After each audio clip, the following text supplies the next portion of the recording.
So guys এখন আমি তোমাদের দেখাচ্ছি বাইক। আর সো গাইস কি বলবো, একদম এতদিন থেকে রাখা মেনস্টার এখন আমি টেনে ছিড়ছি।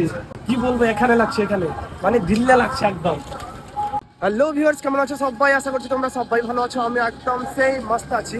তো আমি চলে এসেছি আজকে মোথাবাড়ি পেট্রোল পাম্পের এখানে। তো দেখছোই মোথাবাড়ি পেট্রোল পাম্প।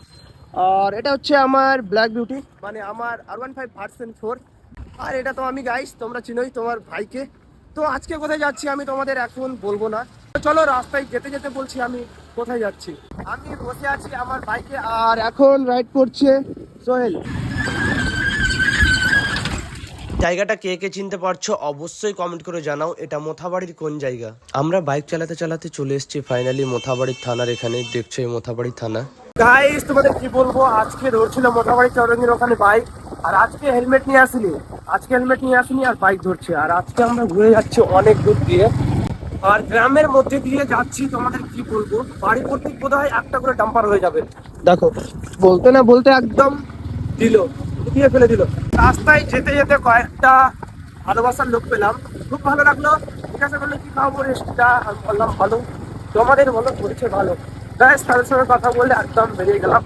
আর দেখছো রাস্তা চারিদিকে আমরা রোডে দেখছোই অনেকটা ঘুরে আসলাম। আর অনেক হয়ে গেল আজকে, কারণ এলাকায় গাড়ি বুঝতে পারছো ছাগল মাগল কোটি কোটি ছাগল, সরি কোটি কোটি না ছাগল একটু বেশি।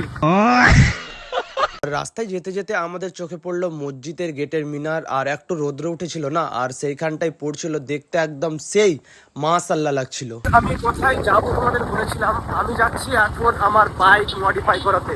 কারণ কয়েকদিন আগে আমার কিছু ফ্রেন্ডগুলো বলছে বারে বারে আমায় কি তোমার বাইকটা মডিফাই করাও।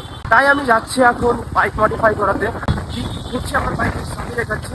আর ডাইরেক্টলি চলো ওখানে গিয়ে কথা হচ্ছে দোকানে। ফাইনালি চলে এসেছি দোকানের এখানে। এসে আমি ইকবালদাকে বললাম কি ইকবালদা আমি আমার বাইকটা মডিফাই করাবো। তো ইকবালদা বললো ঠিক আছে বাইকটা তুমি উপরে চাপিয়ে এখানে রাখো। তাই আমি আমার বাইকটাকে উপরে চাপাতে লাগলাম। বাইক ওখানে রাখার পরপরই আমি বাইকের কাজ স্টার্ট করে দিয়েছি। আমাকে ইকবালদা বললো কি ঠিক আছে তুমি ওই তোমার সামনের আয়নার ইটি নাটটি খুলো। আমি বললাম ঠিক আছে আমি ওটা খুলে দিচ্ছি। আমাকে বললো কি নাটটি খুলো, আর আমি এমন করে নাট খুলেছি না, আমার বাইকের দেখছো একদম ফেলে দিলাম নিচে। আমাকে খুলতে বলেছিল কয়েকটা, আমি খুলেছি একদম সবটাই খুলে নিয়েছি। তো এসে আমাকে বলছে দাঁড়া দাঁড়া আমি করছি। সো গাইস ফাইনালি খুলে নিয়েছি আমার বাইকের সামনেরটা, দেখছো পুরো কি বলবো একদম এতদিন থেকে রাখা মেনস্টার এখন আমি টেনে ছিড়ছি। কি বলবো, এখানে লাগছে, এখানে মানে দিল্লে লাগছে একদম। একটা কথা বলি চলো হয়ে গেল। এখন আমাদের চুজ করা চলছে কোনটা স্টিকার মারবো সেটা। ইকবালদা এটা নিয়ে আসলো, আরো অনেক স্টিকার আছে গাইস, দেখো কত স্টিকার। তো দেখছো কোনটা মারবো এখন ভাবছি।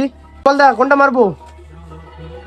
তো আমাকে বলছে দেখো দেখো কোনটা মারবা। তোমাদের যেটা বলছিলাম আমি কোনটা কালার নিব, একদম কনফিউজ হয়ে গেছিলাম। আমরা কালার চুজ করেছি এটা।